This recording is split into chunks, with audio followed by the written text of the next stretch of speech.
This is Columbia, CBS. From border to border, from east to west, you've learned your dials and how to twist them when you twist them with the Columbia system. Week after week, year after year, here's where you hear what you want to hear. Question this statement? Stick around. This is the biggest show in town.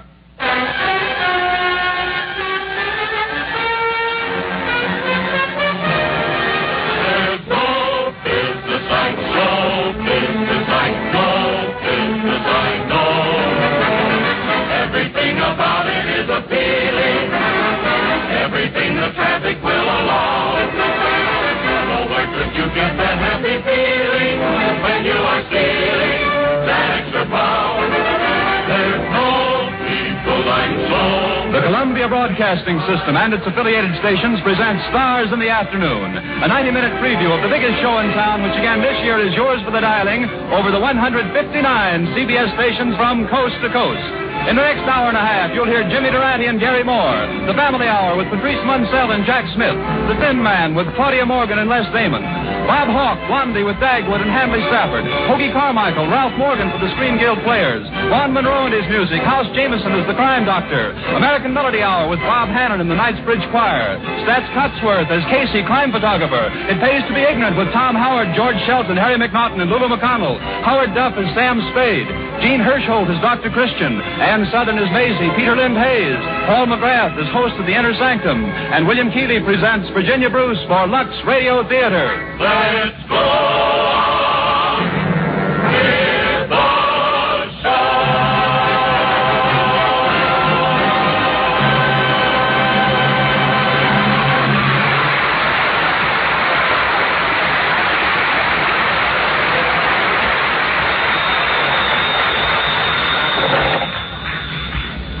Hello? Hello, Hello, who's this? this is Dinah Shore.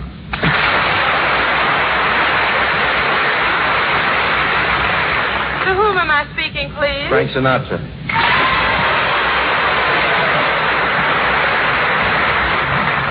Who? Frank Sinatra. Would you spell it, please? S-I-N-A... What was the first letter? S as in sweetheart. As in what? Sweetheart. S-W... S what? I'm sorry. W as in wife. I didn't get that last word. I'm so sorry.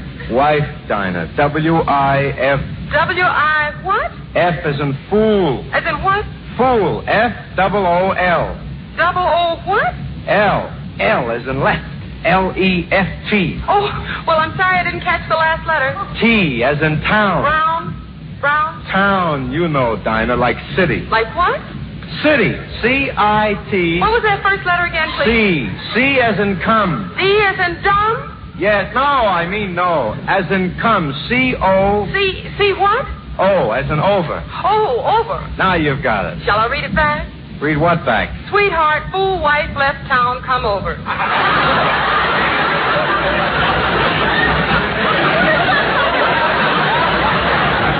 Will you pull yourself together, kid? To whom is the telegram going, please? Dinah, will you quit gagging? I'm a wreck. Oh, Rick. Oh, it's Frankie. Well, see, this is a coincidence. I was just going to phone you. No wonder you didn't know who I was.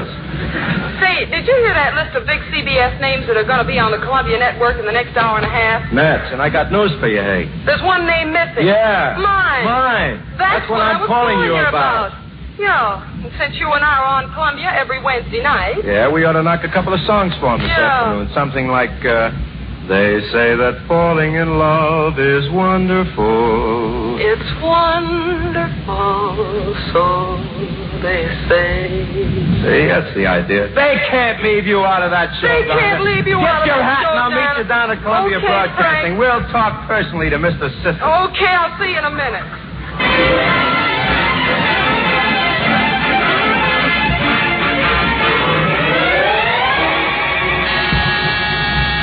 Good afternoon, Columbia Broadcasting, Mr. Sisson's office. This is Greta, his secretary, speaking. No, Mr. Sisson is very busy. Pardon me, miss. Well, what can I do for you two? We'd like to see Mr. C.B. Sisson. Oh, well, he's too busy to see anyone. Come back next week. But we're a couple of singers, and we... Come back next year. Look, sister, Would you believe me if I told you this girl is Dinah Shaw and I'm Frank Sinatra? Look, brother, would you believe me if I told you I'm Greta Garbo? Would it get us in to see Mr. System if we did? What do you think? Pleased to meet you, Miss Garbo. Go right in. Gee, I wonder if I do look like Garbo.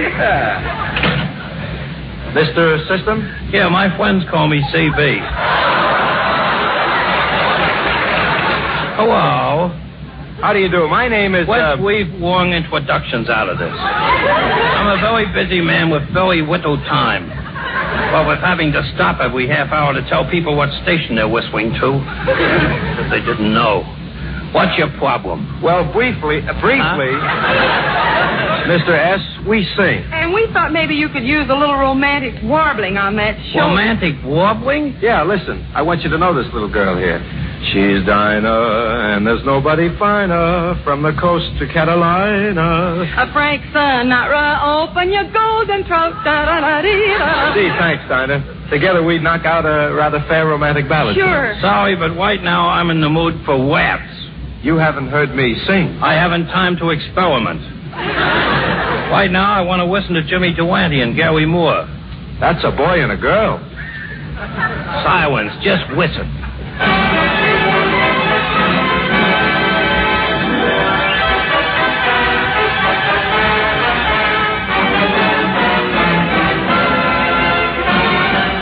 Yes, my friends, it's the nose and the haircut.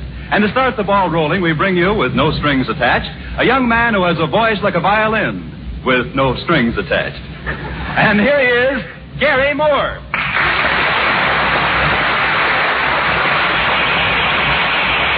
Thank you. Thank you very much, Bob Lamont. Thank you. Thank you very much. Oh, really, that's enough applause now, really. Thank you. Thank you. Mr. Pismo, that's enough. You can turn the record off now. Turn the record off, Mr. Pismo.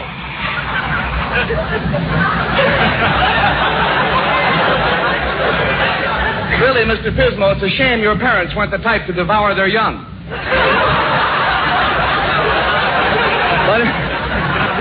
But in any event, good afternoon, ladies and gentlemen, and a very happy September the 22nd to you all.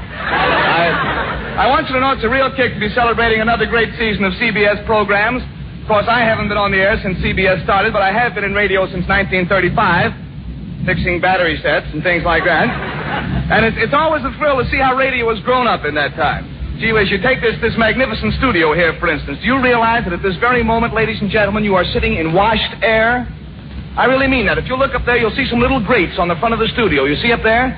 Well, Mr. William Paley, the president of the Columbia Broadcasting Company, sits up in there during the whole program and washes each piece of air that comes into the studio. And it's not only cool in here, it's clean, too. Well, they tell me that nowadays, particularly this studio, is completely antiseptic. We have germ-proof microphones, hermetically sealed control rooms, sterilized musicians,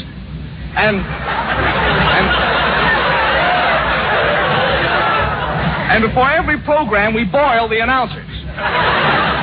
You've got to admit that's a lot better than having the announcers go out and get boiled on their own. Or is it? Oh, come now, Gary. You haven't really been in radio as long as you like to make out. I haven't, Bob.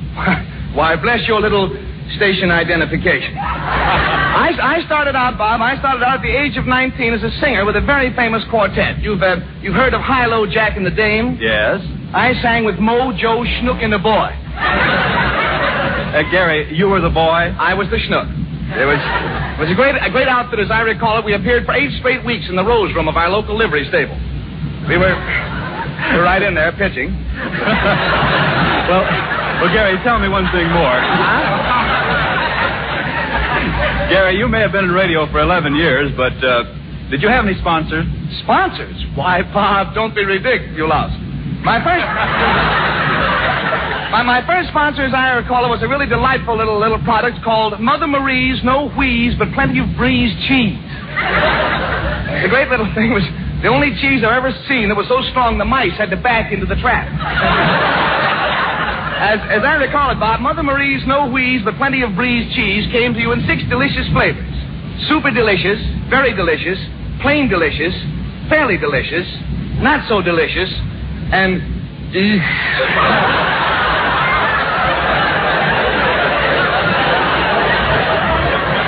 It was a very, very, very happy association. Okay, so that covers local radio, but how did you get to be a star? Well, Bob, that was just plain luck. I was holding down a very poorly paid job in New York at the time. I was master of ceremonies in a jukebox. When fate leaned down and slugged me on the head with a golden wand. At least I thought it was a wand until I looked up, and surely enough, it was the nose himself, the one and only Jimmy Durante in person.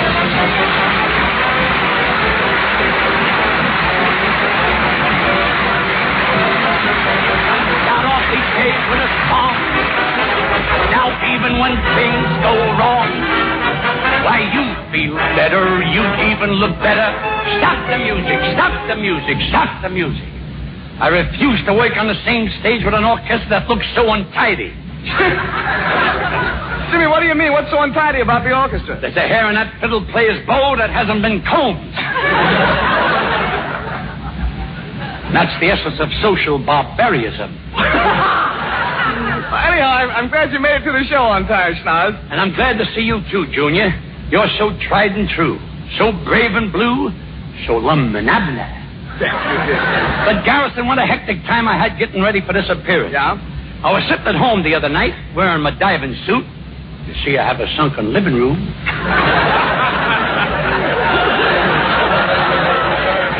When I get the call from the president of CBS, he says, Durante, we'd like you to appear on our all-star show, if you think you're educated enough. Oh, he didn't, Jim. What did you say to that? What could I say? To impress him with my intelligence, I nonchalantly spelled out cat. K-A-T-E. K-A-T-E, but Schnoz, that spells Kate. Kate is a girl's name. I happen to know this cat better than you do, Mr. Moore.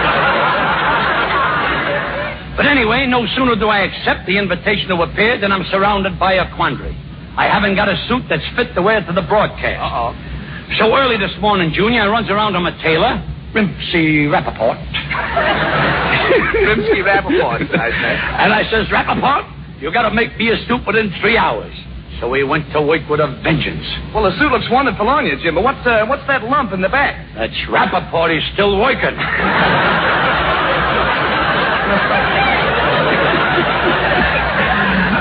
Don't come out, Rimsky. You're not allowed in here without a ticket. Well, in any event, Giacomo, I'm glad you made it. And now that you're here, what are we going to do on this auspicious occasion? Well, Junior, I thought maybe we could do something high class and classical. Something like the shampoo song from the barber of Schlemiel. That's all very fancy schmancy, but really, old boy, do you think you're equipped? Are you joshing, Junior? I'll admit I didn't always know about music. Why, when I was 7 years old, I couldn't tell a trombone from a hole in the wall. So I studied and studied for 10 years, and now... Yes? I'm the only man in the world... Say that again. I said...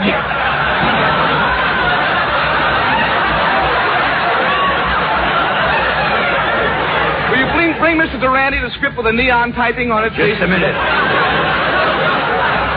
You said when you were 7 years old. You know, they can make mistakes in the script department. Are you joshing, Junior? I'll admit I didn't always know about music. You did? Why, when I was 7 years old, I couldn't tell a trombone from a hole in the wall. So I studied and studied for 10 years, and now... Yes? I'm the only man in the world who can play a hole in the wall.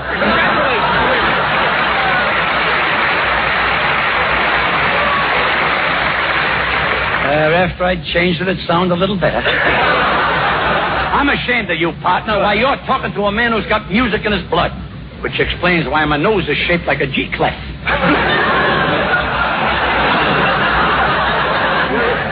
But that's all very well, Jim, but offhand I can't recall any classics that are arranged for a hole in the wall. That means that we'd have to sing today, and that, you know, is out. Well, not of a necessary. I told you I got music in my blood, and I had. My uncle was a famous basso, and my aunt was a soprano. Messo? She certainly was, but she had a fine voice. Well, I'll tell you what, Jim, if you insist on music, you sing by yourself. Meanwhile, I shall retire to the outskirts of Finland and listen for the finish. That's what I like about That's what I like about my boy. He's got so much faith in me. But I never let an audience down. Maestro, music for that radio concert debut of that Enement barrel tone, James Durante. My song for tonight, Chloe.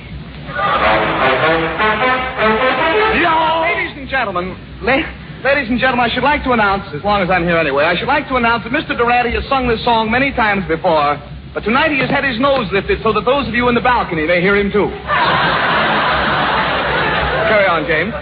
Mr. Moore, you can let the audience draw its own concussions. We begin again, Maestro Gluskin. Ladies and gentlemen, I forgot to tell you, but after tonight's performance, Mr. Durante will also be available for fish fries, weenie roasts, and the unveiling of better-class manhole covers. Excuse me, Jeff. I wouldn't interrupt again if I was you, partner. The slab will lead to a fruit. We begin again, Maestro Gluskin. Just one other thing, friends. I forgot to tell you that Mr. Durante's selection today is entitled Chloe. Okay, Jim. My boy is tinkering with immediate oblivion. We'll begin again, Maestro Gluskin.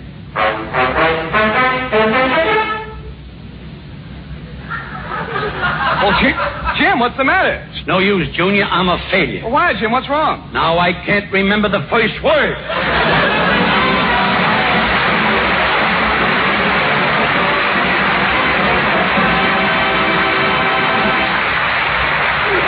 Now, Willie, wasn't that terrific? That's what radio listeners really want. Dinah and I agree with that, Mr. System. Sure we do, but what about romantic music? No, laugh. But everybody doesn't want to laugh. Sometimes people would like to hear a boy and a girl sing. You know a little bit about a lot of things. But you don't know enough about us. For people who like music, we got things like the Family Hour. The family hour? Yeah. What about the boy and girl who still haven't raised a family? They can listen, too. Listen and learn. I'll get the Family Hour now. So you listen. Yes.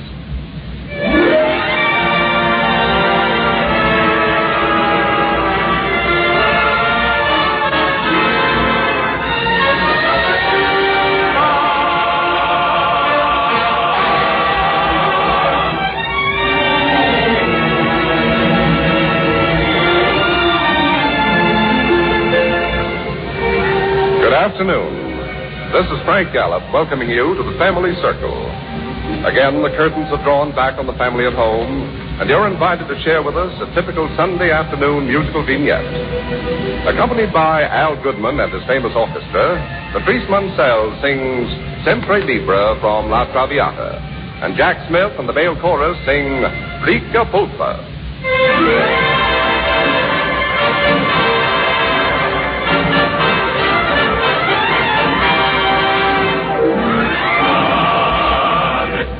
Rica pulpa de tamarindo,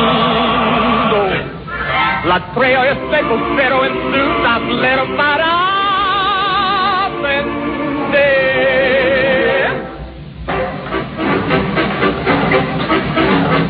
Pulpa, rica pulpa, es mi pulpa más sabrosa que la miel.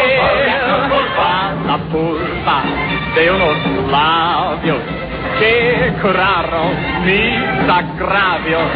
Con mi pulpa soy mi cartera, endulzando yo la paentera con azúcar de mi pulpa, rica pulpa, que es tan dulce como besos de mujer. Pulpa, rica pulpa. Ay, casarita rica pulpa de tamarindo poriné. Pulpa, rica pulpa. Es mi pulpa más sabrosa que la miel y cual la pulpa. Pulpa, rica pulpa. Rica pulpa que es tan dulce como besos de mujer. Pulpa, rica pulpa. Ay, casarita de mentira, me sigues bonita, consentida de decir. Y pulpa, rica pulpa, como besos de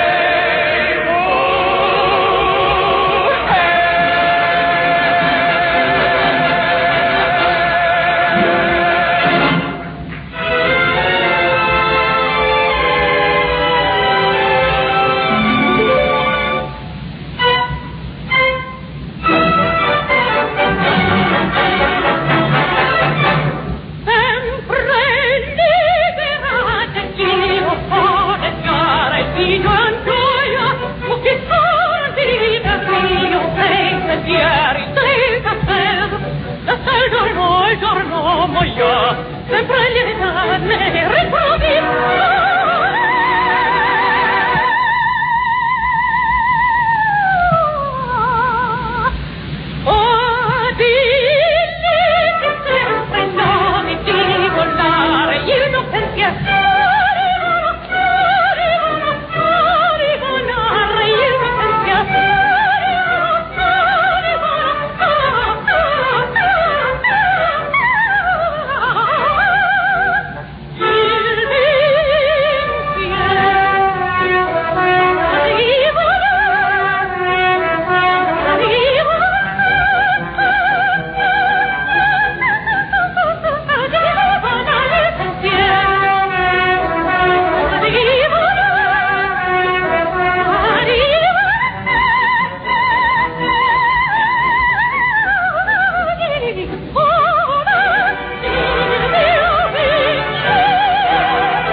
My gracious, wasn't that wubbly? Yes, it was. We wubbed every minute of it, didn't we, Dinah? Absolutely. Now, about a boy and girl singing a romantic little interlude. Yeah.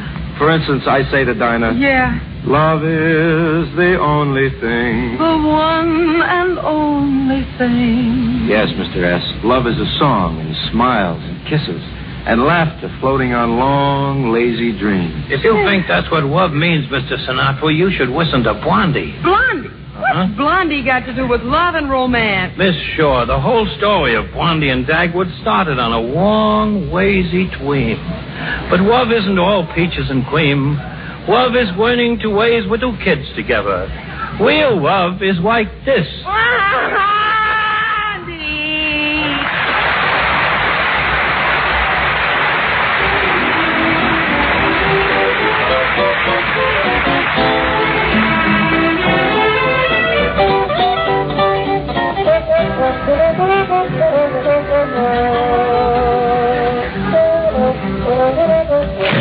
Blondie! I'm right here. Yes, I see you.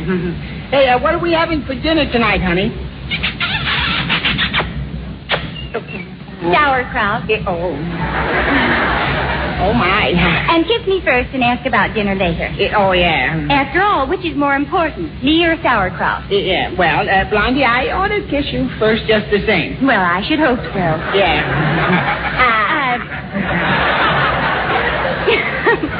Dagwood, tell me, did you get Mr. Dithers to give you that raise? What raise is that?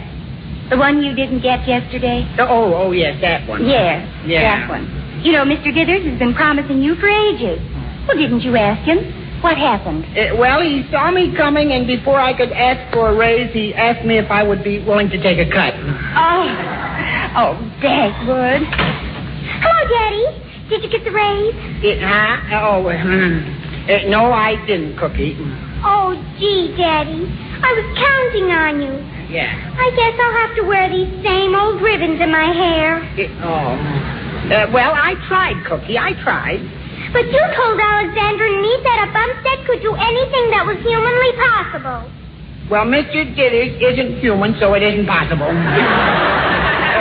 Oh, Dagwood, we really need that raise. Things are so high in the stores, I must have more grocery money. And I ought to have more allowance. It's terrible what I have to pay for bubble gum. Okay. This time I'm going to be tough with Mr. Dithers. Good. Tomorrow morning I'm going to demand that raise. Demand nothing. You're going down there and ask for it like a man.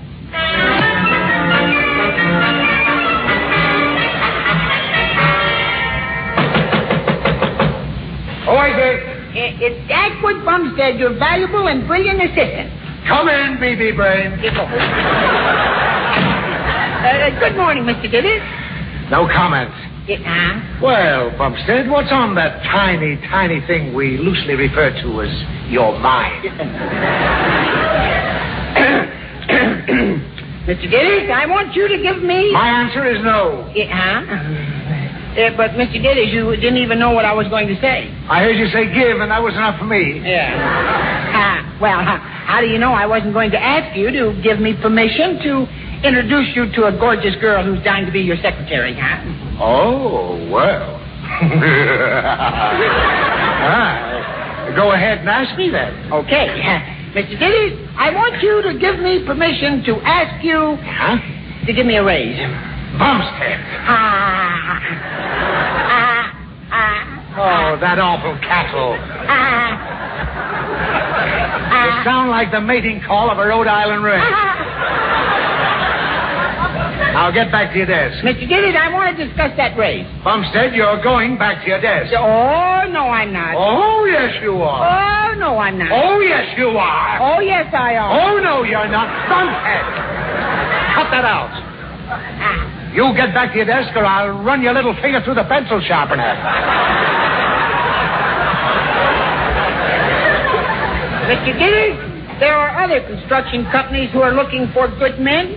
That has nothing to do with you. Yeah. And if I don't get that raise, I'm going to quit. Oh. So you'd quit. You'd run out on me for a few paltry dollars. Yeah. All covered with germs. That's all you care for, poor old Dithers. Oh, now, wait a minute, Mr. After Dithers. the way I've treated you, too. Why, the Dithers Company has been like a mother to you. Just like a mother.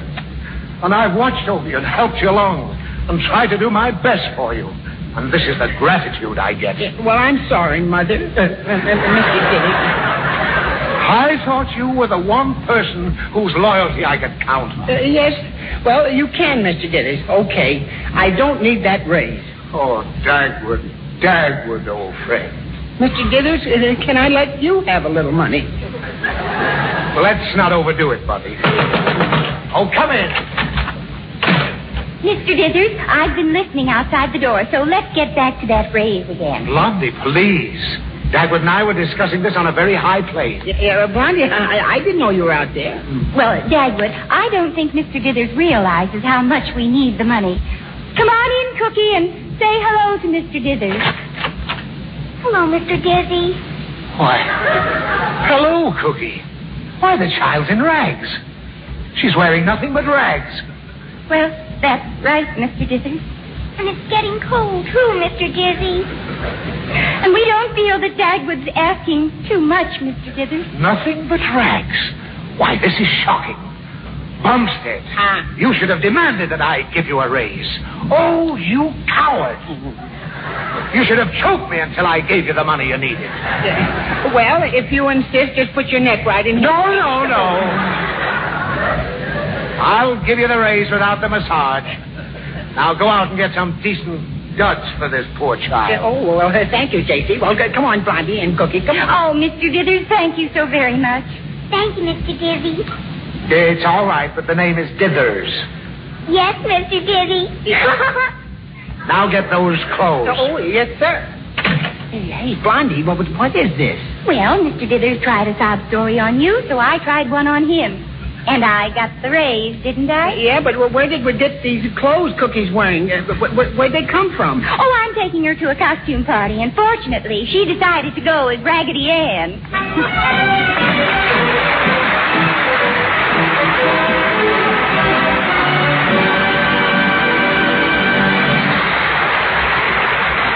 Great, Mr. System, great. Just peachy dandy. Yeah, Frank and I agree with you that that's love, but we stand for romance. We stand for dreams. We stand for stardust. Would you stand for Hoagie Carmichael? Hoagie's one of my better friends. Because here's Hoagie Carmichael at the piano. Well, what do you know? Hi, everybody. Frank and Dinah, and a deep bow to that old CB system. You know, this is sort of a personal preview for me because, well, just 4 weeks from this Sunday afternoon, I'll be right here on this network, sitting where I like to sit most, at the piano, with Georgia on my mind.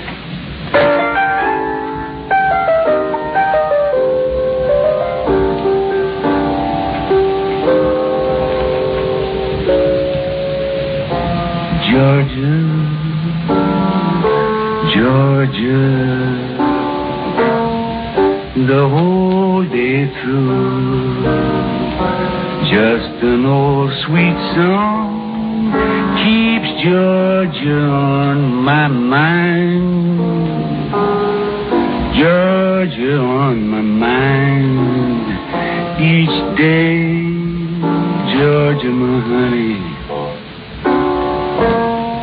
a song of you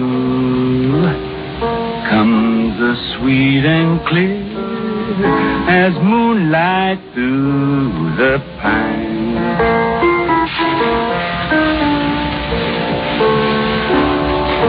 Other arms reach out to me, other eyes smile tenderly. Still in peaceful dreams I see the road leads back to you, my pretty Georgia, beautiful Georgia. No peace I find, just an old sweet song keeps Georgia on my mind.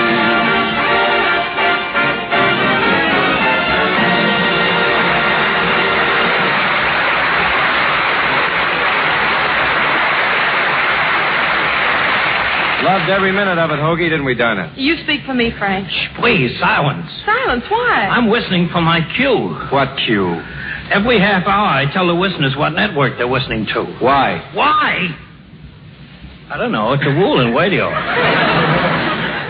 You mean you're the man who No, don't say it, don't. You'll louse up the network. You'll ruin me. I gotta wait for my cue. Now, listen.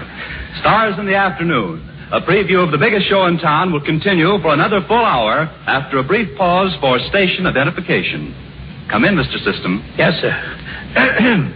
This is CBS, the Columbia Broadcasting System. Oh, Mr. Sissy, you were just wonderful. I just heard what network it was. I heard you just as plain as if I were in the next room, which I was. You were. The switchboard is simply flooded with calls. Really? You're being deluged with compliments, showered with praise. You're the reigning favorite. I get it. He's all wet. Now, let me see. Where was I? I'll tell you where you were, sissy old boy. You were just about to put Dinah and me on your all-star show. And as we said, what your show needs, CB, is romance. Why? How about this? How do you like this? Yeah. That's a swell reading. A guy who asks why the world needs romance. What kind of a world would it be without a boy somewhere singing to a girl, I'll be loving you always. With a love that's true always. Well, I hope you'll be very, very happy. Please, excuse me now. Now, look, creep, without romance, there'd be very little to live for in this world. Romance is the very heart of all world progress, all dreamer. You can't tell me anything about Dwemer. We have the best on CBS. Why, when Monday night rolls around, I can hardly wait to hear this familiar theme. Take it away.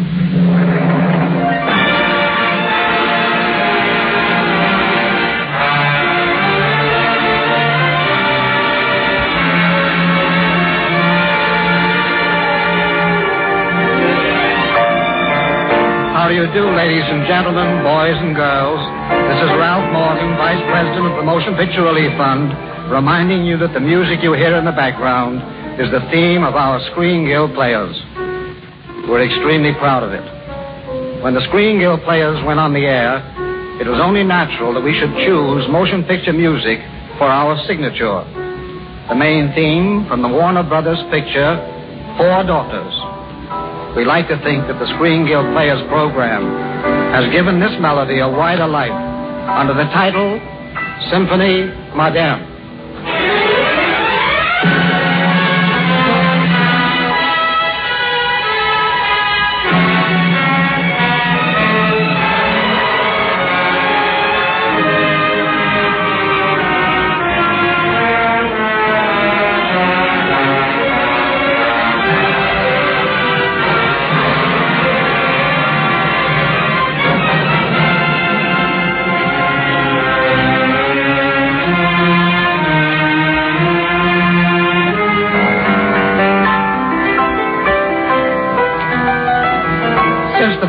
Screen Guild Players production was introduced to the radio audience 7 years ago, more than 350 famous stars and featured players have given their services and contributed their talents to this program. By doing this, they have helped to build and maintain the Motion Picture Relief Fund Country House and Clinic, 17 miles from Hollywood in the famous San Fernando Valley. It is also your faithful and encouraging response to the plays of the Screen Guild Players that has helped to make the Country House and Clinic possible. It is the earnest hope of the Motion Picture Relief Fund and its players that we may continue to entertain you for the benefit of those of the picture industry who may now or in the future need the comfort and service of the Country House. On behalf of these, I thank you all very much.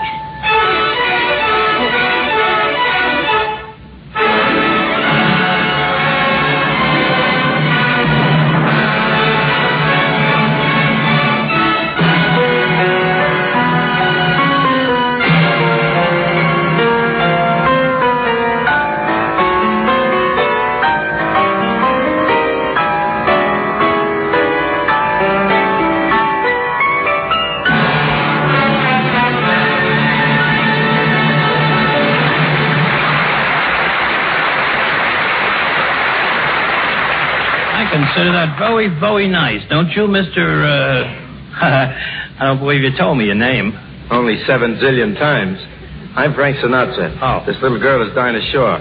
How do you expect to put on a big special broadcast without a romantic boy and girl is a mystery to me. Mysteries, that's what I like. You do? Yeah. Oh, sweet mystery of life, at last I found you. You know, we got the best detectives in radio on our network. Yeah. And here's a mystery so tremendous, terrific, and baffling that we're calling in all our star detectives to solve it. Listen. Calling all stars. Calling all stars. Crime Doctor, the host of Inner Sanctum, Sam Spade, Casey Crime Photographer, the Thin Man. Wake up and go at once to the home of Edward Dismukes Mayhoff, wealthy sportsman whose life has been threatened.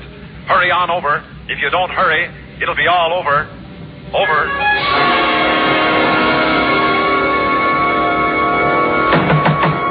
Yes, who is it? Dr. Ordway, the crime doctor. Let me in. Oh, Dr. Ordway, I'm glad you're here. Read this note I got. Note? Yes, they're going to kill me. They're after me. Save me. Help me, Dr. Ordway. Please be calm, Mr. Mayhoff. Just a moment now. Let me read it. Nothing you can do will save you. You will be killed tonight at midnight. Midnight? And it's 23 minutes to 12 now. Don't let them save me. I'm too young to die. How old are you, Mr. Mayhoff? 86. 86 going on 87, I hope. Well, I hope so, too. Now, this should be very easy to solve. First, you must answer a few questions. Oh, anything. But we must hurry. It's 19 minutes to 12. Ask me anything. Well, first, who sent this note? Who sent it? Yes, it's not signed. Very untidy way of doing business. Just a note that someone's going to kill you and nothing more. No signature, no date, no corpse. Come, Mr. Mayhoff. I must say you're not being very cooperative. Well, I'm sorry, Dr. Ordway. I know there should have been more clues, but I only got the note a half an hour ago. I didn't know what I was doing. My life was at stake. A flimsy excuse. Well, I didn't know which way to turn. I called every detective I could think of. Why aren't they here? Oh, there's somebody now. 17 minutes left. Yes, who is it? How do you do, Mr. Mayhoff? I'm Nick Charles, the Thin Man. This is my wife, Nora. Nora, darling, this is Mr. Mayhoff. How do you do, Mr. Mayhoff? Excuse me, I'm so sleepy. I beg your pardon, madam. This is Mr. Mayhoff. I'm Dr. Ordway. Not the crime doctor. The same. Nora, darling, is Dr. Ordway, the crime doctor we listen to every Sunday night. Do we? Yes, of course, baby. Dr. Ordway is the man who helps the police solve all those difficult crimes by brilliant deductions. Oh, yes. But isn't it strange, Nick? He's never been able to catch Johnny breaking into those thousands of store windows he's always coming out of. So nice to see you, Doctor. Mind if I lie down? I'm so sleepy. Not at all. I hardly knew you with your eyes open. Please, it's 15 minutes to 12. My life is at stake. This note I got. Note? Yes. What note, Mr. Mayhoff? Yeah, the note threatening my life. Dr. Ordway has it. Here, Nick, have a look. What do you make of it? Nothing can help you. You die at midnight. Who sent this? Who sent it? I don't know. Don't know who sent it? No. No date, no signature. Come, Mr. Mayo. Exactly what I told him, Nick. If people must get threatening letters, the least they can do is supply us with some clue or other. Yes, you're so right, Dr. Ordway. Always making it as difficult as possible. 14 Reminds me of the 12. case we had a year ago last sponsor. Or was it the sponsor before that? Nora, darling, what sponsor was that? Oh, please, Nicky. Oh, yes, it was the sponsor of 1944. It was a late autumn night. The options were just beginning to fall. We had a client like this hapless man here. It's 13 minutes to And this 12. man That's received a note unlucky. that he was going to be killed at 9 o'clock. Why is it 12 This o'clock? is specific host time for the repeat broadcast. By the way, do you have a repeat broadcast, Dr. Ordway? Oh, yes. Yes, keeps me up frightfully late. I'm awfully sleepy, Nicky, darling. Oh, yes, baby. Well, anyway, when this man called me about the note, we took every precaution. We bolted the doors, barricaded the windows. We had police on every foot of ground around the apartment. Police doors, electric eyes, burglar alarms. Every precaution known to criminology was taken to see that this man would not be killed at 9 o'clock. Yes, Mr. Charles. What happened to the man? He was killed. But not until 10 o'clock. We had all gone home. We were dead tired. He was dead, and we were tired. Nick, darling, please. 12 minutes to 12. Won't somebody do something? Mr. Mayoff, I'm Casey, crime photographer. Oh, hold it. Thank you. Look for it in the Morning Express. Please, Mr. Casey, will you please do something? I got this note. They're going to kill me at midnight. Midnight? Yeah. Can't wait till midnight. We go to press at once. Play dead. I'll take one more. But I don't want to lie down on the floor. Well, take this couch. Oh. Hello, beautiful. I'll take one of you, too. Excuse me, Flash. I'm Nick Charles, the thin man. This is my wife, Nora. Hello, Mr. Charles. I listen to you every Friday night. I should have known that was you lying there, Mr. Charles. Mm-hmm. And I'm Dr. Ordway, the crime doctor. Well, glad to know you, Doctor. I listen to you on Sunday nights. Thank you. Well, won't anybody say they listen to me on Thursday nights? Won't anybody listen to me tonight? I'm going to be killed at midnight. 11 more minutes. Well, it's quite a gathering of the crime crash. The crime crash. The crime crash. Quite a gathering. All we need now is Sam Spade.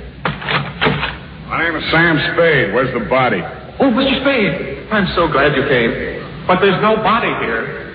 Nobody here? No. What are these people doing here? Now, Mr. Spade, my name is Dr. Ordway. This is Nick Charles and his wife, Nora. This is Casey, the crime photographer. We've all been called in on the case. Get going, you guys. I work alone. But, Mr. Spade, in 9 minutes I'm going to be killed. 9 minutes? Okay, I'll be back. Have a check ready. Oh, I'll give you anything, Mr. Spade. I'll give you anything. Only save me. Here, read this note. Read it. Look. No notes. I want cash. What? Yeah, but I'm going to be killed at 12 o'clock. Well, let's get it over with. I got my own broadcast to make tonight. Hold it. Thank you, Mr. Spade. Look for it in the Morning Express. Reminds me of a case we had sponsored before last. Remember, Nora? Nicky, it's late. I'm getting sleepier by the minute. Yes, Nicky, it's 3 minutes to 12. I'm sleepy. I need... Do something for me. Do something to save me. Yes? Who is it? Come in. Good evening, friends.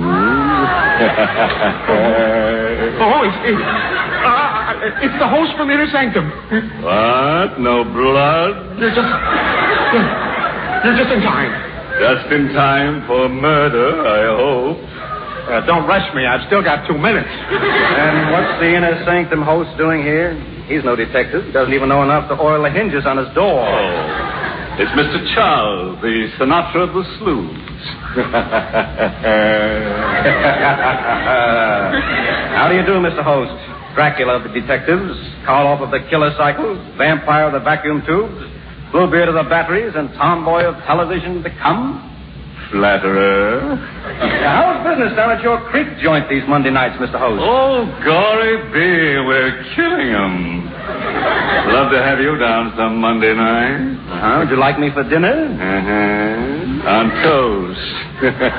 Please, fellas. It's just a few more seconds. Can't any of you do anything? Save me! They got me. Hold it. Don't fall.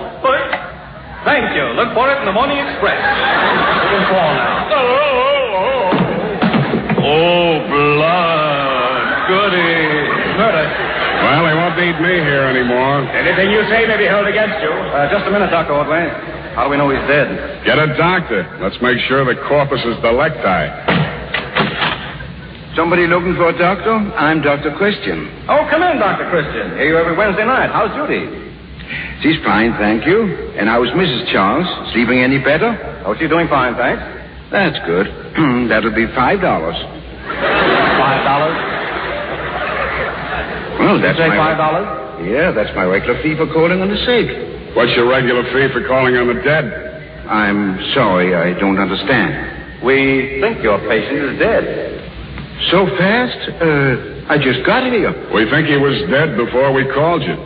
My fee is still $5. Well, there's a chance he may not be dead. And if I find he's not? He'll pay you the $5. Here he is. Very well. No pulse, no heartbeat, no blood. He's dead, isn't he, Doc? Not necessarily. What do you mean? If a man has no pulse, no heartbeat, no blood, he's dead. That has been disproven. Who disproved it? Frank Sinatra.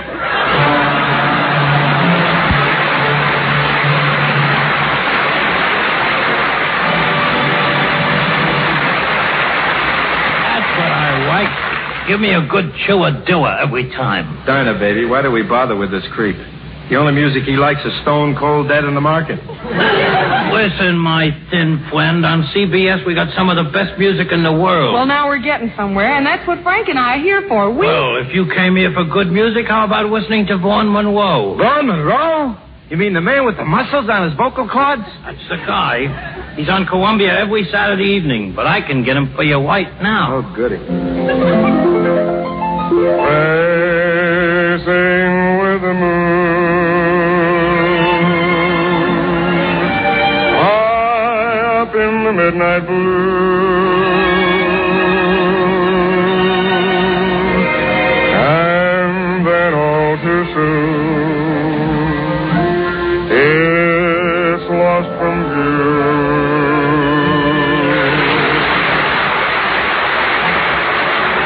Good afternoon, this is Vaughn Monroe. It's a pleasure to be on Mr. System's Columbia Network, where we're surrounded by such good company. We're looking forward to being around these parts every Saturday night, and we've been polishing up some favorites for the occasion. Here's a little medley the Moon Maids and I would like to sing to you and to Dinah Shore, that Thin Man Frankie can relax and eavesdrop.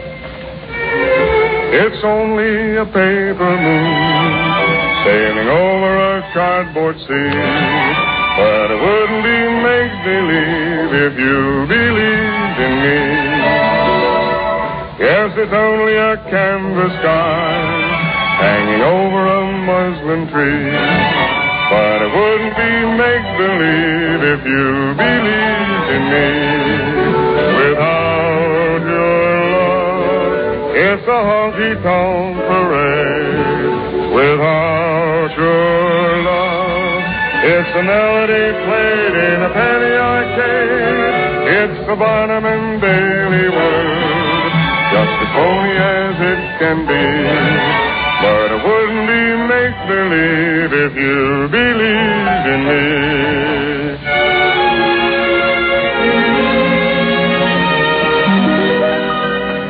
I love you. There's nothing to hide. It's better than burning inside. I love you. I will to the end. There, I said it again. I said it. What more can I say? Believe me.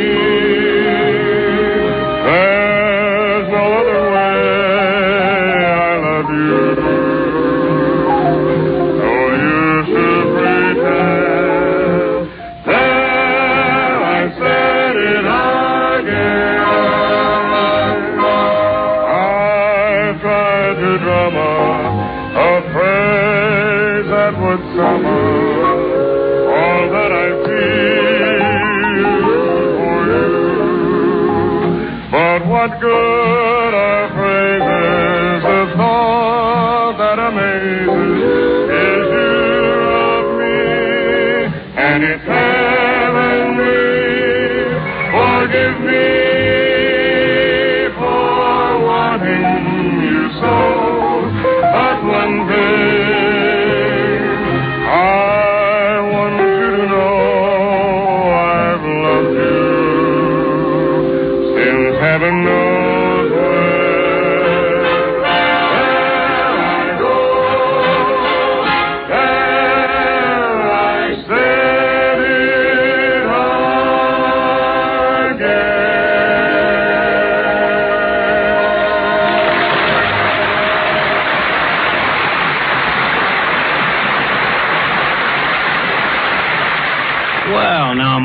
twins. How did you like Monroe's singing? Great. And I like his doctrine, too.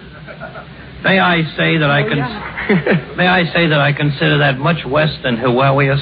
Now, look, Dinah and I didn't come here to amuse you. The point we're trying to make is that you need us. Why? There's a spot in every show ever written where a boy and a girl are at the tag end of the day at the beach.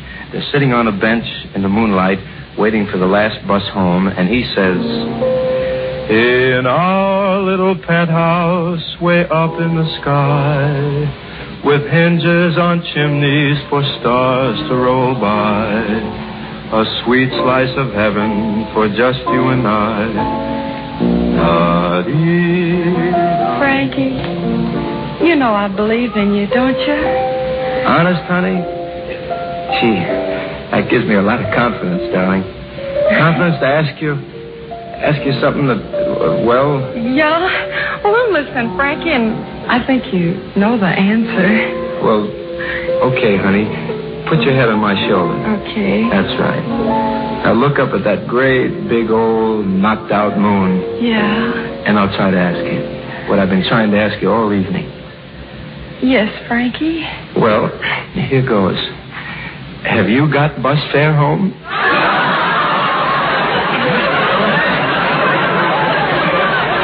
Just 1 minute, please. What exactly are you two doing? We're giving you sort of a digest version of what we mean by boy and girl romance. Well, the only digest versions I'm interested in right now is the digest version of Ann Severn's Maisie.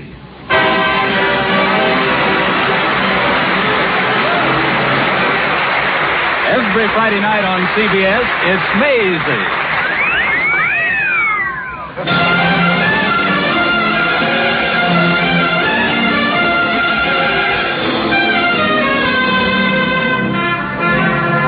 As far as Maisie is concerned, there's nothing like a weekend vacation. And on weekend vacations, there's nothing like going fishing. And when one goes fishing, there's nothing like having fishing equipment. And when it comes to fishing equipment, Maisie has nothing, and no idea of what one uses to catch fish. So with her bus leaving in a half an hour for her vacation, our Maisie hurries down to the Potts department store to purchase the wherewithal to snare a few of our unsuspecting finny friends.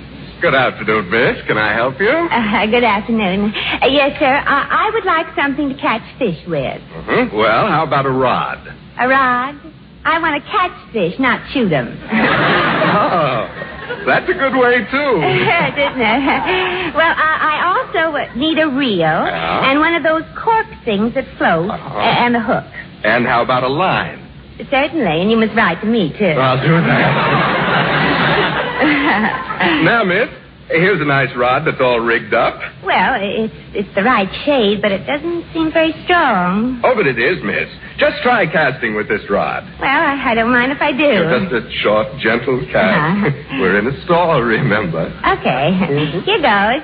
1, 2, 3.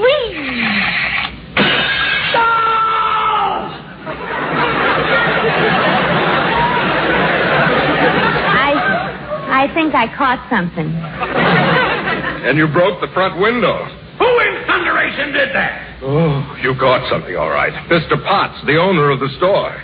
And is he sore? That's probably because I caught him out of season. Who did that? Who cast that fishing rod and caught me right in the... Miss, what have you got to say about this? I cannot tell a lie, Mr. Potts, but I'm sure going to try. Look, Mr. Potts, I'm going to get to the bottom of this. Looks like I did already. Oh, so you did it, huh? There I was, calmly checking over the window display, and you hooked me right in the middle of my inventory.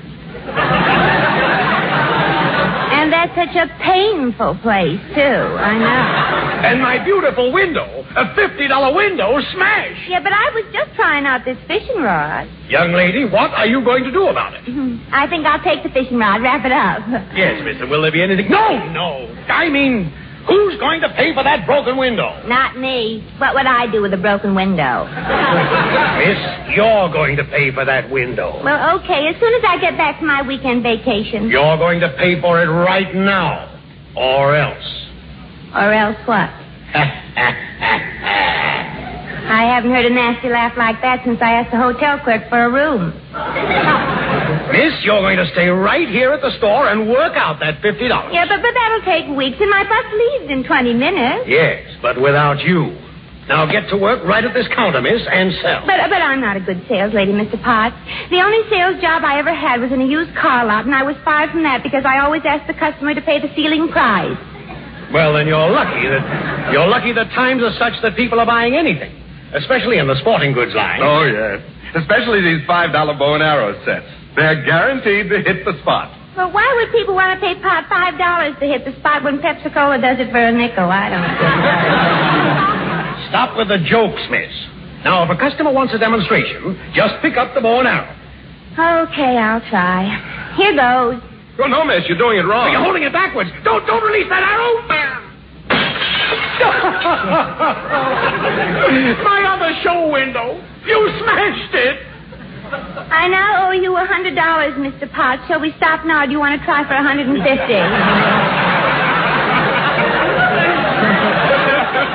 Goodbye. Come back here, miss.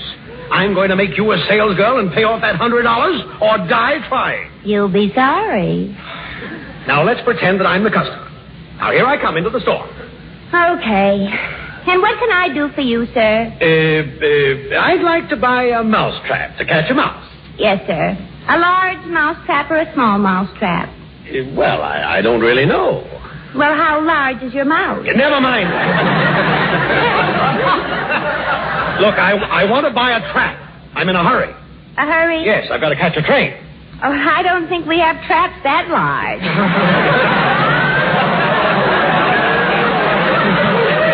All right, forget it. Now, I'll come in again. Now, here I come. Good afternoon, clerk. I'd like to buy... I know, a mousetrap. No. I want a bathing cap. You want to catch the mouse or give him a shower? Look, I want a bathing cap to swim in. Well, you'll be much more comfortable in a pool. Okay. Now, you've just sold me a bathing cap. I did? I'm pretty good, huh? Terrific. Now, remember, don't let the customer get away with just one purchase. Sell me everything in the store. Okay. You now have a bathing cap, sir. How about some water wings? They're $2. $2 for water wings? Well, isn't that rather expensive? Yeah, you can get them across the street for $0.25. Now, we'll try it for the last time. Now, here I come. Good afternoon, clerk. Well, back again. No. You've never seen me before. Yes, I have. I never forget a face. Miss, I would like a bathing cap. See, I told you were in here before. I want a bathing cap. Yes, sir. And how about some water wings? No, I don't want any water wings. I'm beginning to hate you. The feeling is mutual. Now, look, we'll forget the bathing cap and the water wings and have you sell, say, golf clubs. Okay, golf clubs. I said it. Oh, don't be silly. Now, anybody can demonstrate and sell golf clubs. Anybody. You want to bet? Not without odds. Look, I'll give you a set of clubs in a bag. Here they are, right here. Okay. Which end of the bag do you hit the ball with? Now, make believe you're going to swing at that ball and then yell, 4. Like this? 4. I said make believe. Miss Revere. I know. I shouldn't have said 4, because so far I've only broken 3.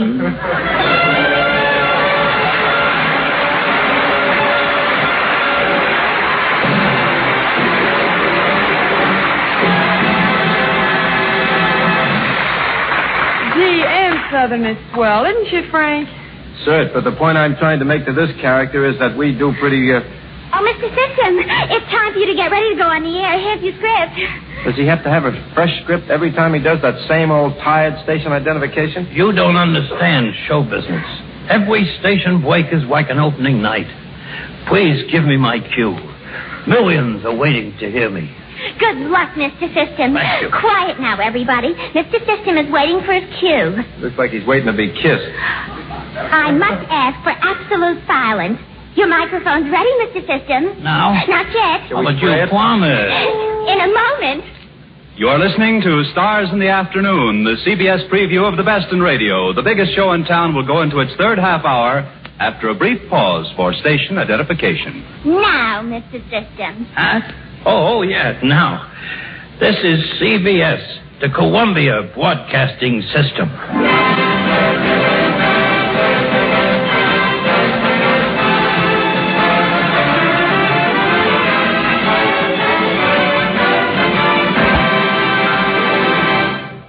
Mr. System, I think you're taking your work much too seriously. Why don't you do it lightly, tongue in cheek? Tongue in cheek? Gee, I wonder how that would sound. This is CBS. I wouldn't do. They wouldn't understand me. And you don't understand me. This big show just can't go on without some boy and girl songs. Oh, dear. Now, I'm not talking for myself. Peter Lynn Hayes, meet Mr. CB System. Hello. Hello. You mean this is the guy who's cooking up a storm for you two? Can you imagine? Let me have at him. Now, look here, Mr. System. Would you pass up the chance to have a man sing on your show who is as good as Bing Russell or Andy Crosby? Even Singing Sam, for that matter. Really? Really, he asked. Would I kid you? Listen, chum, here's how this Sinatra boy sounds. Have you a pianist? Would you give me a DiMaggio, Joe? Laura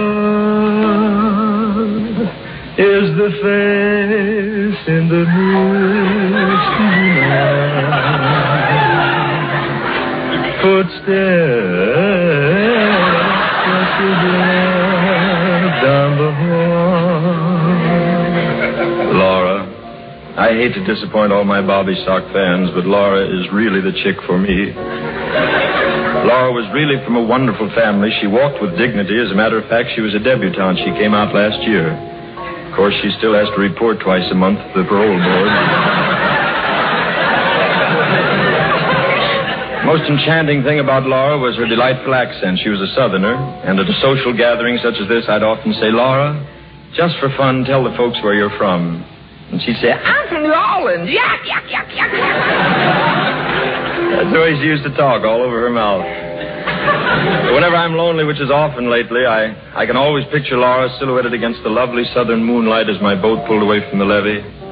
There she stood in her little gingham dress with crinoline pantaloons and an Adam hat. What a character. To coin a cliche, her eyes were like limpid pools. They sort of met at the bridge of her nose, and then they crossed.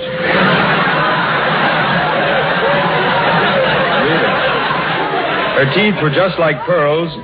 They looked like a picket fence in front of a haunted house.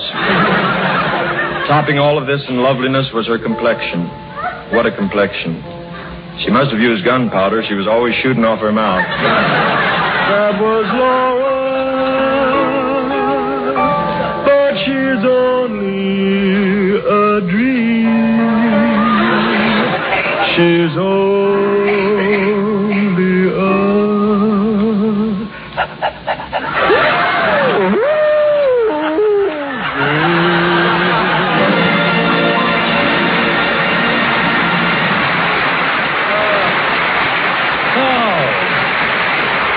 So that's what Frank Sinatra sounds like. Sure is. I knew I was right. Thanks a lot, Mr. S. And goodbye.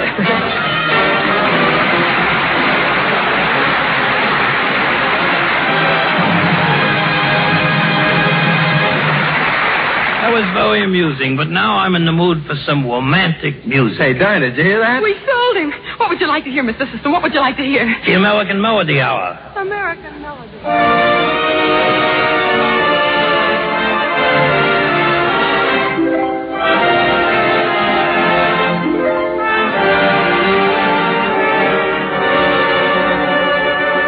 Ladies and gentlemen, this is Howard Claney speaking for the American Melody Hour. Every Tuesday evening, the American Melody Hour brings you Bob Hannon and Evelyn McGregor singing the top songs of the day, so you can know them all and sing them all yourselves. Today, Bob Hannon and the Knightsbridge Chorus, accompanied by Victor Arden, sing the beautiful love song, To Each His Own.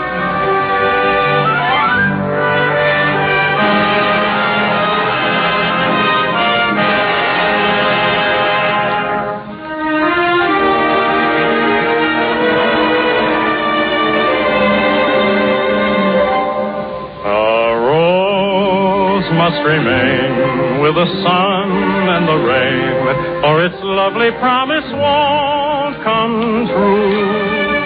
To each his own, to each his own, and my own is if the words just don't belong. And a dream must be a dream for two.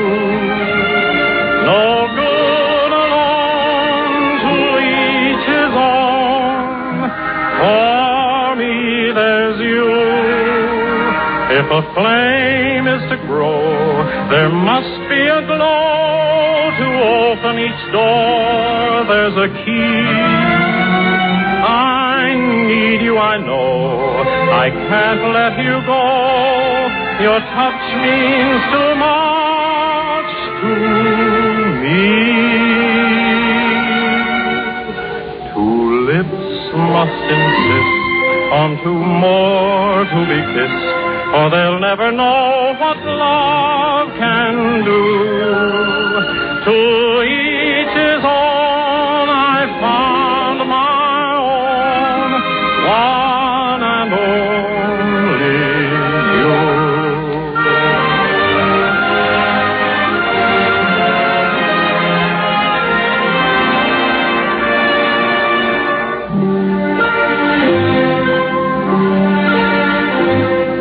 The rose must remain with the sun and the rain, for its lovely promise won't come true.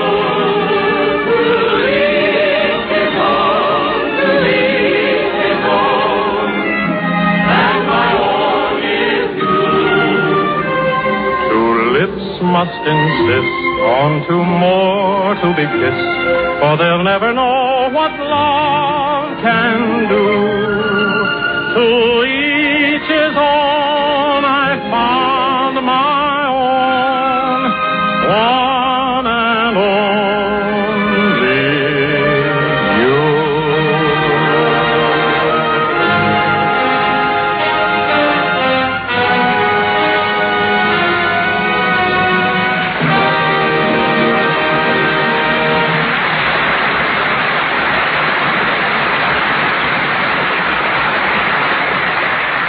Gee, that was swell, Mr. System. Now, how's for Dinah and me singing an intimate little ditty? Yeah. Will you please stop talking about singing?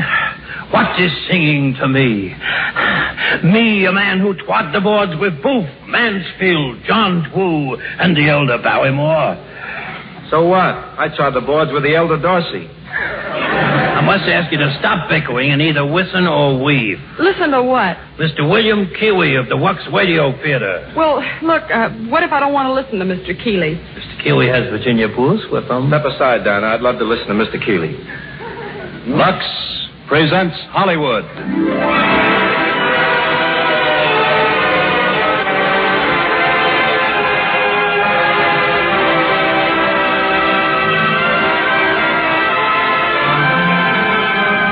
For 12 years, going on 13, that theme has been your welcome to the world's most popular theater, the Lux Radio Theater, presided over every Monday night by one of Hollywood's most talented and genial personalities. Ladies and gentlemen, your producer of the Lux Radio Theater, William Keeley.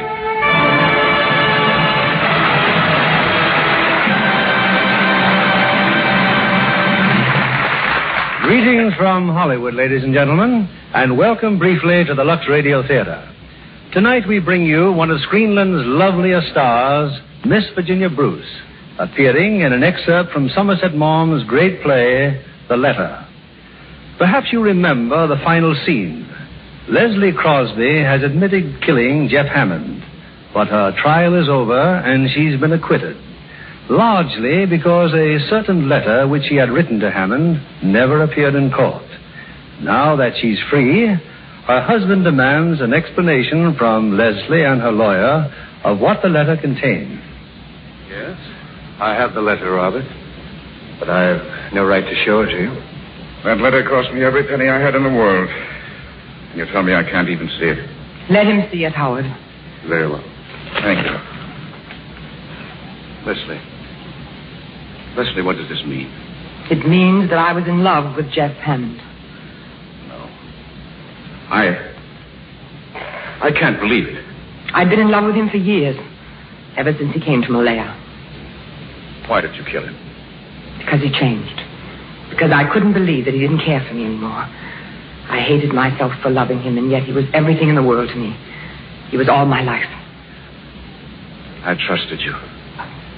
I loved you. And then I heard about the native woman he had married. He had left me for her, and I couldn't believe it. I wouldn't believe it. At last I saw her. I saw her with my own eyes, walking in the village with the bracelets and the jewels he'd given her. I wrote to Jeff and told him that I had to see him. You hold that letter in your hand. I was mad to write it. But I didn't care. I hadn't seen him for 10 days. Hammond was rotten through and through. He always was. We'd always been so careful. He always tore up any word I wrote to him. How was I to know he'd leave that one? That doesn't matter now. He came, and I told him I knew about the other woman. He admitted it was true. He said he was glad I knew, that now at last I'd leave him alone. He said things to me that I thought it impossible a man could ever say to a woman. Cruel and vile. And then I don't know what happened. I seized the revolver and fired. He staggered and rushed for the veranda. I ran after him and fired again. He fell, and then I stood over him, and I fired and fired and fired till there were no more cartridges. Have I deserved this of you, Leslie? No. I have no excuses to offer. I betrayed you. What shall I do now? What shall I do? Oh, if I could only blame anybody but myself. But I can't. I deserve everything I have to... Robert, where are you going? I don't know. There's no need for me to make an exhibition of myself here. I'm sorry. He's going to forgive you, Leslie. He can't do without you. It's a pity you don't love him. But I still can make him happy. I swear I'll do everything in the world to make him happy. It's not easy to live with a man you don't love. You'll have the strength and courage to do evil, Leslie. Maybe you'll have the strength and courage to do good. That will be your retribution. No, that won't be my retribution. I can do that and do it gladly. He's so kind, he's so tender. My retribution is greater. With all my heart, I still love the man I killed.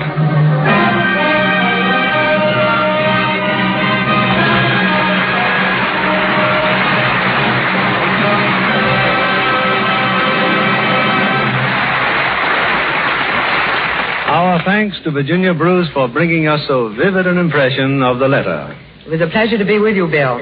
From your first few shows, it looks as if you were off on another great season in the Lux Radio Theater. Thank you, Virginia, and thanks for being here today.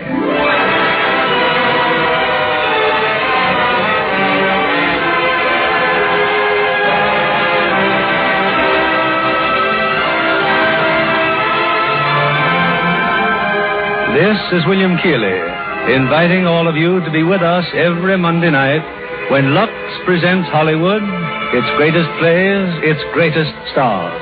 We hope you'll join us.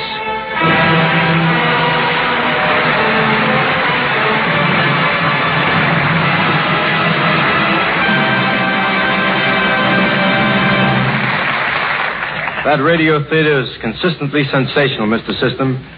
And as if you didn't hear this before, where would they get without romance? A boy and a girl. Or even just a boy. If you don't let Frank Sinatra sing on your program, your attitude is plain downright ignorant. Yes, Thank sir. you. Oh, now Yes, listen. sir. Sometimes it pays to be ignorant. Which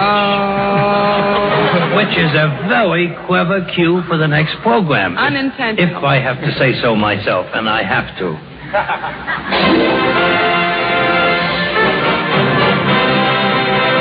What is alimony? Alimony is when two people make a mistake and the other continues to pay for it. Correct. Pay that man $8.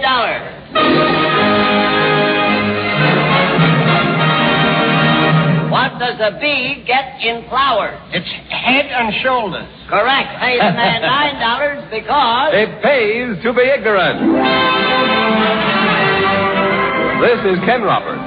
Johnny presents that Whip Happy quiz program you hear regularly over CBS on Friday nights. The program that has set education back 2,000 years. It pays to be ignorant. Our board of experts consists of George Shelton, Harry McNorton, Lulu McConnell, who are so dumb they think astronomy is something you put in a sandwich. And now I give you the star of our show, Mr. Tom Howard.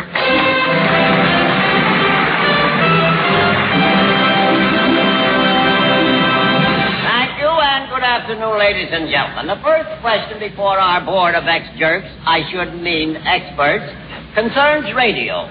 Here is the question. Yes. What major network is recognized by the letters CBS? Mr. Howard, would you mind repeating the question? I'd be glad to. What major radio network is recognized by the letters CBS? Mr. Howard, what do the letters stand for? That's what I'm trying to find out. Well, why don't you call up the radio station that used those letters and ask them? Mr. Shelton, you took the words right out of my mouth. If you'd been a little quicker, you'd taken my teeth, too. Mr. Sheldon, do you know anything about radio? What do you mean? I was on the radio last night. I was on the program with a beautiful blonde, but I got Mike fright. You got Mike fright? Mike was her husband. Yes. You know, Mr. Howard, I was on the radio. Yeah. The show was at an army camp. I sang, "Darling, I am growing older." Fine. And you know, after the first few bars of the song, they tried to stop me. Try to stop you from singing? No, tried to stop me from growing older. I see. Speaking about songs, I wrote a new song yesterday. Yeah, what's the name of it? Don't put pretzels in the refrigerator. That's Don't Put Bananas in the Refrigerator. I know. I gave it a new twist. All right. And can we please get back to the question? It's about radio. I like to get in television. Oh, television may be all right, but it'll never replace the old-fashioned keyhole. Do you think I look good in television? What part of you? All of me. They don't make television sets big enough to show all of you, Miss McConnell. Is that so? Well, I've been told that my legs match Betty Grable's. Don't be silly. They don't even match each other. Oh, my word. Well, what's Betty Grable got that I haven't got? Nothing at all. Only you've had yours too long. Well, you can say what you want about television. It'll be a great thing, you know. Just think. You'll be able to see Jimmy Durante in your living room, Fanny Bryce in your dining room, Tom Howard in your... It'll be a great thing. Marvelous. Miss McNaughton, what makes you so dumb? I have friends in Washington. I see. The question is, what major radio network is known by the letter CBS? I don't believe any of you know anything at all about radio. What are you talking about? I told you I did. I make a living on the air. You make a living on the air? Yeah. What station? Regan service station down at Seabright. I see. I check tires. I see. That's My fine. old man and I are going on the radio. One of those husband and wife programs. Oh, really? Really? Have you got a sponsor? Yeah, Bixley's Corn Plaster. Fine. That'll be fine. You're always corny, and your old man's always plaster. Hey, Mr. McNaughton, do you think radio is here to stay? Well, Mr. Shelton, ours isn't. No? Goes back to Macy's tomorrow. All right, please, let's get away from the silly fun. Are you going to answer the question, or must you admit that you've met your Waterloo? Waterloo? What's that? Waterloo, that's one of those birds that looks something like a parrot. No, that's cockatoo. Oh, no, cockatoo is a small horse that cowboys ride. That's buckaroo. No, you're wrong, Mr. Howard. A buckaroo is not a horse. It's an animal that comes from Australia. Sometimes they buck. Wait a minute, that's kangaroo, a funny-shaped creature with a long nose, short arms, big feet, and a pouch in the front. Now we're back to Miss McConnell again.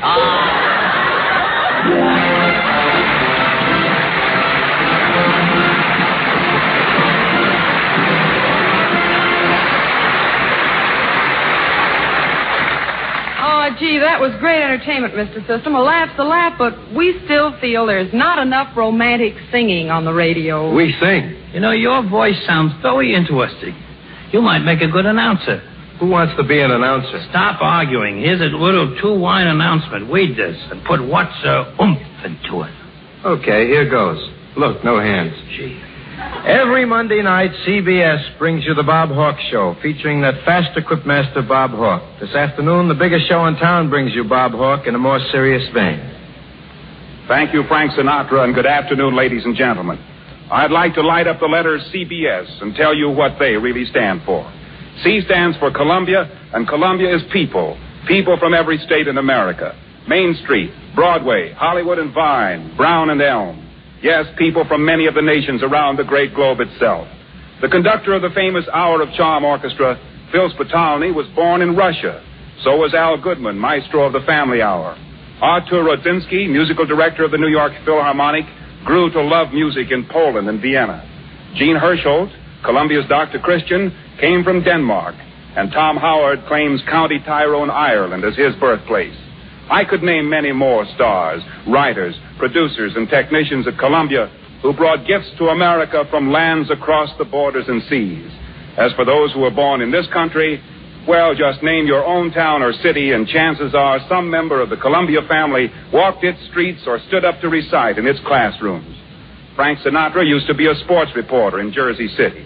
Dinah Shore once sipped chocolate sodas in a Winchester, Tennessee drugstore. Jimmy Durante shined shoes on New York's Lower East Side. Vaughn Monroe worked in a rubber plant in Jeanette, Pennsylvania.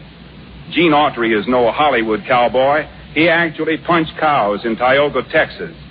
And Robert McGregor Hawk, alias the fellow who's talking to you now, was born in Creston, Iowa, brought up in Weatherford, Oklahoma, and carried mail, jerked sodas, and tried to sell vacuum cleaners in Chicago.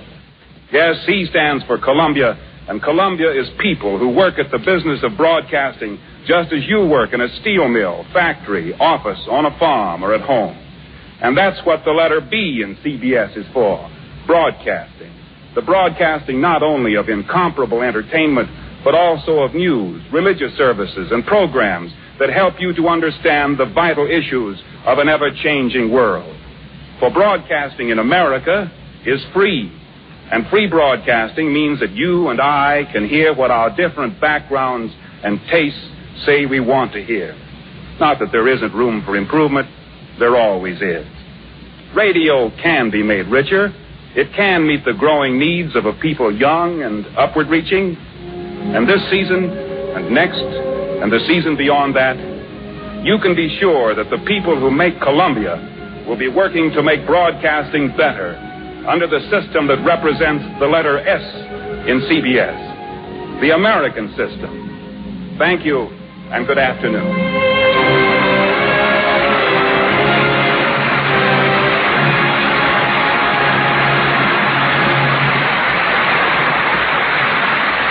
Well, sir, I guess that just about winds up your little program, Mr. System, and don't think it's been a pleasure meeting you. Me too, Mr. System, and I hope someday if we see each other again, I see you first. Yeah. Oh, Yeah. wait a minute, friends. You're not angry. Oh, no, we feel great. Oh, yuck. For an hour and a half, we've been trying to get you to let us sing, that's all. And you want to know something? I still think you need a romantic duet. You want to know something? You've almost convinced me you're right. Almost? Uh-huh. Well, what do we have to do to really convince you? Yes, what would convince you that you do need a romantic duet? Well, I'd have to hear you first. Now you're getting somewhere. How about tea for two? Maybe wait to sing first. Oh, this is it, Frank. Let's not fool around any longer. I'm discontented with homes that are rented, so I have invented my own. Darling, this place is a lover's oasis where life's weary chase is unknown. Far from the cry of the city, where flowers pretty caress the streams, cozy to hide in, to live side by side in. Don't let it abide in my dreams. Picture you upon my knees, just tea for two and two for tea, just me for you and you for me alone.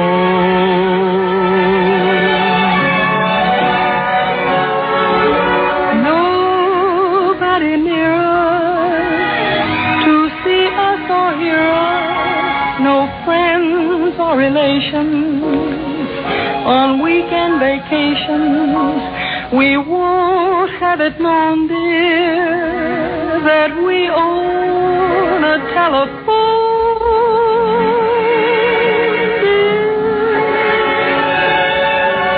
Day will break and you'll awake and start to bake a sugar cake for me to take, for all the boys to see.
You have just heard Frank Sinatra and Dinah Shore, Jimmy Durante and Gary Moore, Ralph Morgan for the Screen Guild Players, The Family Hour, The Thin Man with Claudia Morgan and Les Damon, Bob Hawke, Blondie, Hoagie Carmichael, Vaughn Monroe and his music, House Jameson as the crime doctor, The American Melody Hour, Stat Cotsworth as Casey, crime photographer, It Pays to Be Ignorant, Sam Spade featuring Howard Duff, Gene Hirschholt as Dr. Christian, Ann Southern as Maisie, Peter Lind Hayes, and William Keeley presenting Virginia Bruce for the Lux Radio Theater.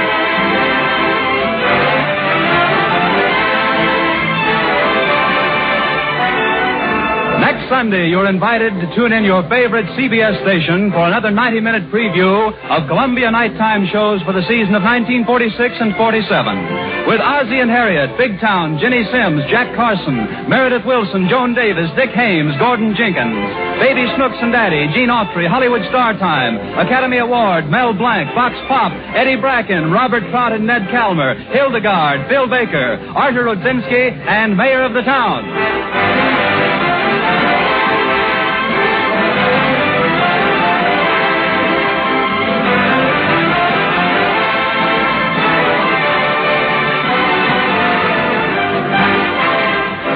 In the Afternoon was produced and directed by William N. Robeson and Robert Louis Cheon. The script was written and edited under the supervision of Carol Carroll.